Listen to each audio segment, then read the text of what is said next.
Hey everyone, Bible Pete here, the internet's most fundamentalist Christian. Today, I'ma be giving you my 13 tips for winning debates against atheists. So first off, what is an atheist? Atheists were created by God so that he could damn them for eternity for not believing in him. That's right. Atheists don't believe in God. Like you and me. They don't believe in Thor, Zeus, Vishnu, Mars, Osiris, Allah, Mangagaway, Sarona, Krishna, or Buddha. But strangely, they also don't believe in Yahweh. These days, the atheists are running an enormous and sick conspiracy to protect the human race's personal freedoms. Most worryingly, the freedom to not be religious, or to be one of the wrong religions instead of a Christian.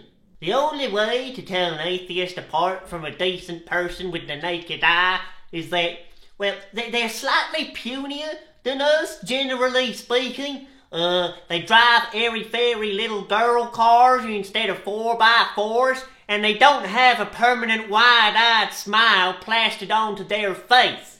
But don't be fooled! They are extremely dangerous. An atheist is a person who hates you, hates your children, hates America, hates the military, and hates Jesus. Atheists all hold exactly the same beliefs as each other about everything. These are that abortion is great, it feels great, and it is great for you.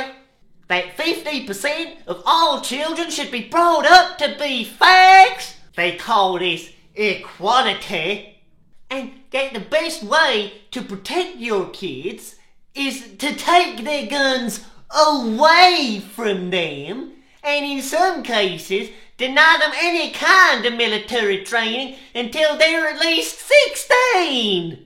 Firstly, make no mistake, this debate ain't about two people talking to each other and guiding each other towards a universal truth.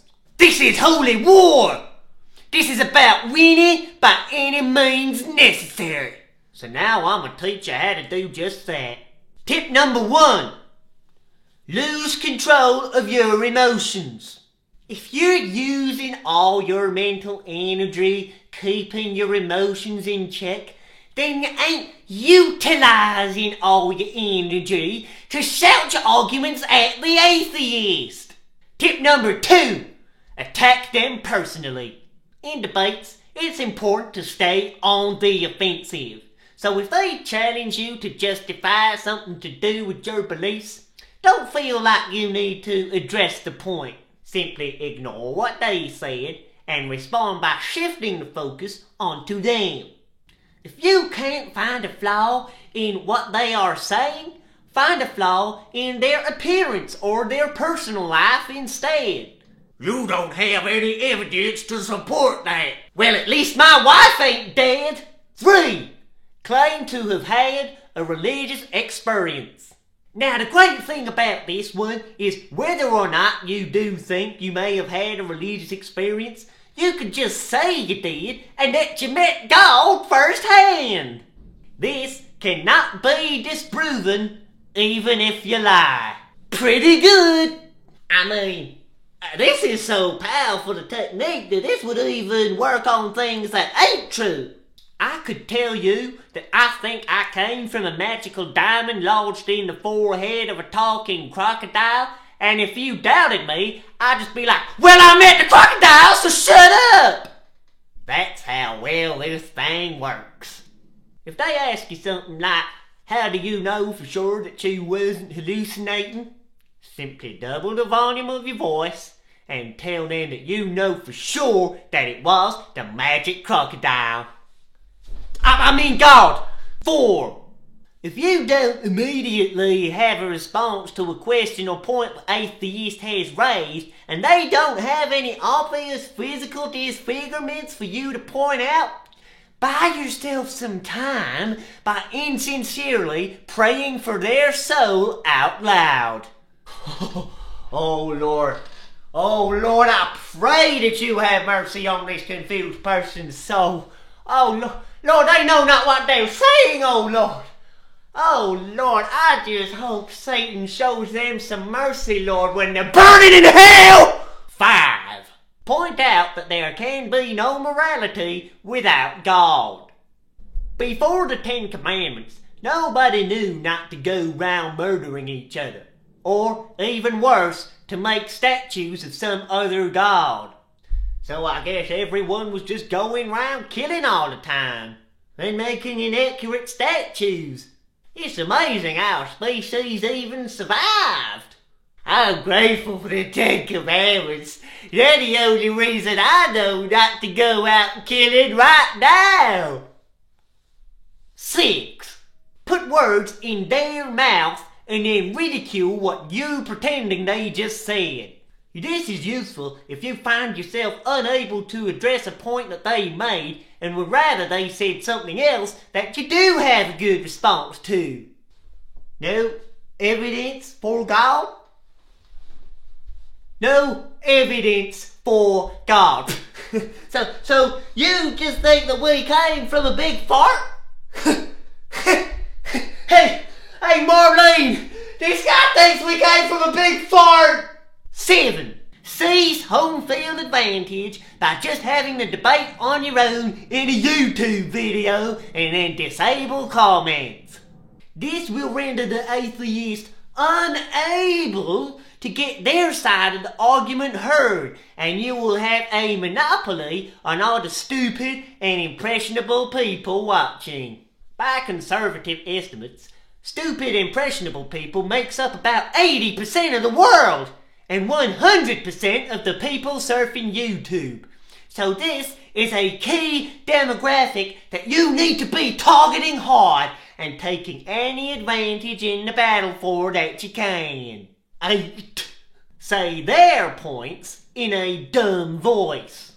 If you're irrefutably proving to them that God made the earth in 6 days 6,000 years ago by reading Genesis at them, so in a, and I know you reject this book, it's just a dumb old dusty book, you've turned their point into a strength for you. Congratulations, you are invincible. 9. Use fake sciencey sounding language. Most people watching will not be scientists and so will not be able to tell the difference between this and actual science. Be careful not to try this when actual scientists is around though. A good example of this would be to quote the second law of thermodynamics and say that it disproves evolution. Most non-scientists won't know enough about the second law of thermodynamics to point out that this simply ain't true. If they do try to, simply interrupt them repeatedly, aggressively asking them if they are a scientist, even though it was you who brought it up. 10. When they say that the Bible is just a book and not evidence, point out to them that the Bible equals a book and a science book equals a book. Therefore, because a book equals a book, the Bible equals a science book. That's just simple algebra. Let's take a look at one of these science books. This is a book about a big rock that supposedly has lots of layers from different time periods in it with all fossils inside that shows a frozen snapshot of evolution over time. The Burgess Shale. More like the Dummy Shale.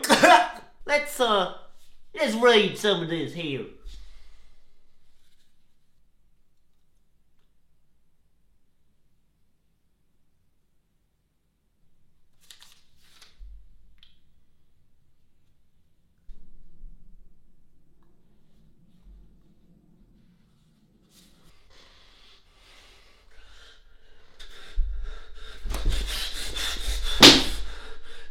Remember, anything that confuses you or makes you doubt your faith, it's just the devil trying to lure you into sin.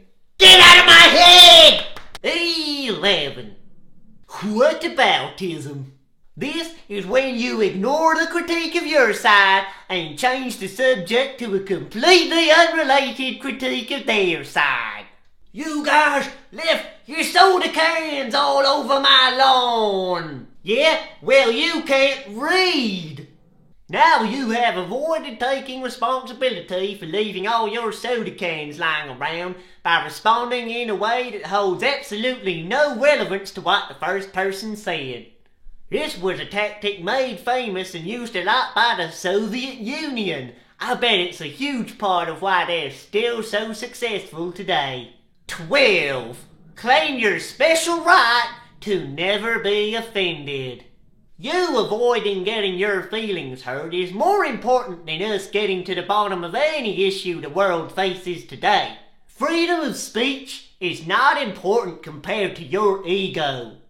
Shut down any argument you don't like whenever you want by pulling a sad face and making sure everyone knows how much of a victim you are by declaring that you have been offended.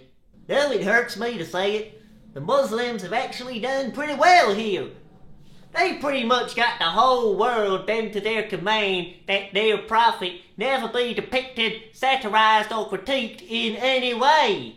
If people who claim to love liberty will surrender their freedom of speech for something that done, imagine what else they'll surrender it for. And last but not least, 13. God works in mysterious ways. It's great to sprinkle this phrase throughout your argument, because it means nothing you say, do, or believe has to hold up to any basic standards of reasoning whatsoever. That just sticks in the atheist's craw. Atheists is the worst like that. They just need everything to make sense. They gonna keep trying. They gonna keep trying to see if something makes sense before they show it enough darn respect to adopt it as a belief and design their whole life around it. When a cruise ship sinks in the ocean and 2 out of the 5,000 people survive, they come out of the water and they say, "Wow, God was so merciful, He saved me." When someone inevitably says, "Wait, if God was the one who saved you, wasn't He the one that sunk the ship and killed the other 4,998 people?" God works in mysterious ways. God works in mysterious ways is like a get-out-of-jail-free card when challenged to back up your arguments with logic or facts.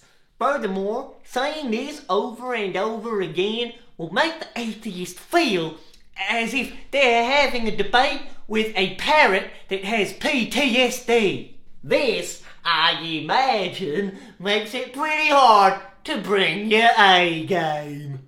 Alright, that's my 13 tips for debating with an atheist. I hope y'all enjoyed it and hopefully learned something. Remember, a huge advantage we have is that they would change their minds if we could provide evidence for the things we say. But we will never change our minds, no matter how much evidence they give us.